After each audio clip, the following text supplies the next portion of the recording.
¿Qué tal? Mi nombre es Mauricio Villegas Cepeda. Soy estudiante en la carrera de licenciatura en Seguridad Pública y el día de hoy voy a presentar mi actividad integradora para la materia de Criminología e Investigación Criminal. Al respecto haremos un estudio de caso, así que comenzamos. Mi estudio de caso corresponde a Miguel Cortés, mejor conocido como el Dahmer mexicano, que es acusado de ser un feminicida serial en la alcaldía Iztacalco, en la Ciudad de México. En abril del 2024, las autoridades descubrieron un diario macabro en su departamento donde Cortés detallaba de manera precisa y brutal sus asesinatos. Él se dio a conocer por su último asesinato, que acosó a una vecina. Fue por eso que lo descubrieron. Iter victimae del caso. Es el proceso o recorrido que sigue una víctima desde el momento en que se convierte en el objetivo del criminal hasta el momento del crimen. En este caso, pues tuvo bastantes víctimas, por lo menos se le achacan 27 víctimas a la cuenta de él.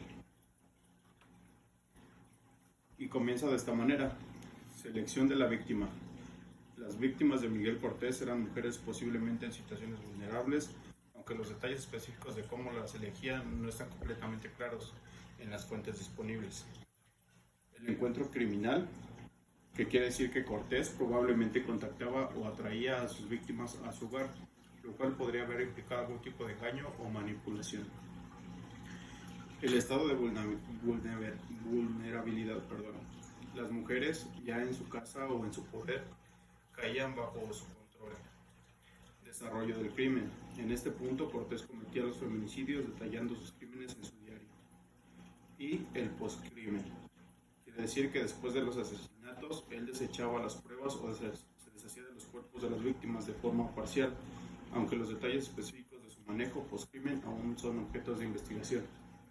En esto tenemos pues bastante que detallar. En la selección de la víctima, por ejemplo, tenemos que en su mayoría eran mujeres jóvenes, de entre los 17 y 32 años, que tenían algo en común. Eran mujeres que vivían solas dentro de la ciudad, buscando nuevas oportunidades, mamás solteras y más que nada estudiantes. En el encuentro con el crimen, en los casos conocidos, en su mayoría fueron compañeras de trabajo o amigas. Él tenía un modus operandi en el que se involucraba con grupos como activistas y de esa manera trataba de contactar a sus víctimas. Iter criminis del caso. Describe los pasos que sigue el criminal para llevar a cabo sus actos delictivos. Idea criminal: la planeación de los feminicidios, lo que incluye el deseo o la intención de asesinar mujeres. Preparación. Cortés probablemente preparaba su entorno, identificando a sus víctimas y detallando sus crímenes en su diario. Esta fase también incluía la selección de mujeres y el uso de su hogar como lugar de crímenes. La ejecución: cometía el asesinato de sus víctimas de manera violenta y meticulosa. En este caso quiero hacer un paréntesis, ya que muchos de sus asesinatos se ha revelado que ha sido de manera las asfixiaba. El postcrimen: traía los asesinatos, ocultaba las pruebas, deshaciéndose de los cuerpos o parte de ellos, como suele ocurrir en este tipo de casos. Iter criminis y del iter victimae. Esto es un pequeño diagrama que revela los pasos y las secuencias de el iter criminis, que es la intención de matar, selección de víctimas y planear, ejecución y postcrimen, destrucción de pruebas. El iter victimae, la primera fase es selección de la víctima, consecutivamente encuentro con el criminal, estado de vulnerabilidad y crimen. Relación víctima-criminal. La actitud del criminal hacia sus víctimas era de control total, ya que las sedaba, las asesinaba y las documentaba en su diario. Esto sugiere que Cortés veía a sus víctimas como objetos para satisfacer sus deseos de poder y control, tratándolas como medios para cumplir sus fantasías macabras. El criminal en algunos de sus asesinatos no conocía personalmente a las víctimas. En los casos más relevantes tenía una relación laboral o de amistad con ellas para atraerlas a su hogar. Era como comentaba anteriormente, la mayoría o los casos más relevantes, las relaciones que tenían con él era de manera laboral. Es de los datos más relevantes. Los tipos de violencia. La violencia física, esto quiere decir que los asesinatos eran mediante tortura y golpes, como mencionaba posteriormente, por el ahorcamiento, vía ahorcamiento. Violencia psicológica, manipulación y engaño para atraer a las víctimas, aprovechando su vulnerabilidad. Tipos de violencia. Violencia física, asesinatos mediante tortura y golpes. Como había mencionado anteriormente, su modo de asesinar a sus víctimas era mediante el ahorcamiento. Violencia psicológica, manipulación e engaño para atraer a las víctimas aprovechando su vulnerabilidad. Yo creo que también en estos casos podría haber influido que los podía apoyar económicamente debido a que eran mujeres solas y jóvenes. Tal vez eso también influyó. Violencia sexual.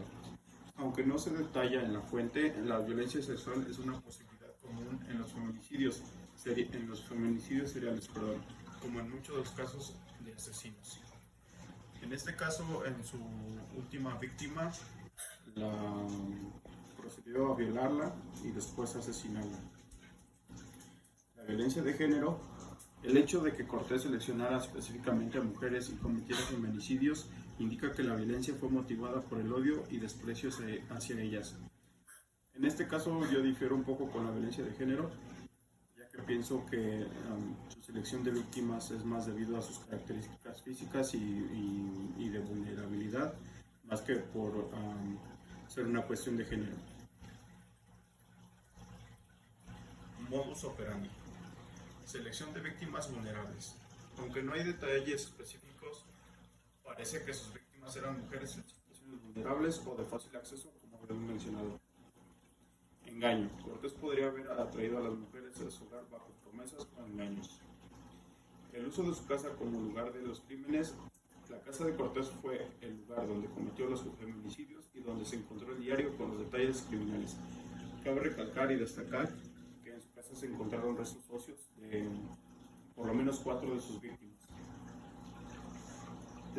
Desmembramiento y ocultamiento de cuerpos. La destrucción de pruebas o manejo posterior de los cuerpos podría haber sido parte de su modus operandi.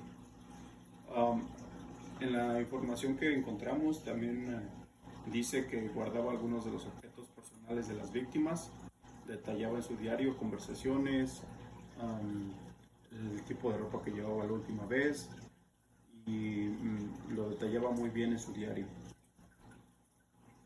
Algunas de las medidas preventivas que podemos tocar o fortalecer es fortalecer la seguridad en espacios públicos y privados, asegurar que las mujeres puedan sentirse seguras en su entorno, implementando más patrullajes y cámaras de seguridad. En por lo menos 3 de los casos de Cortés, las cámaras fueron algo fundamental por lo que no se pudo concretar o no se pudo dar con él, ya que las cámaras de la entrada del metro de la Ciudad de México no estaban en funcionamiento en ese momento. Entonces, ahí sería un foco y un punto donde deberíamos reforzar la seguridad. Campañas de sensibilización y educación. Educar a la sociedad sobre el respeto y la igualdad de género, promover el reconocimiento de señales de abuso o peligro, tanto en relaciones personales como en el entorno social. En este caso sí me gustaría decir que me parece sorprendente que dentro del círculo de Cortés desaparecieron varias mujeres y nunca nadie se dio cuenta de eso. Eso es algo que me causa mucho impacto. Y así damos por terminada esta exposición. Gracias.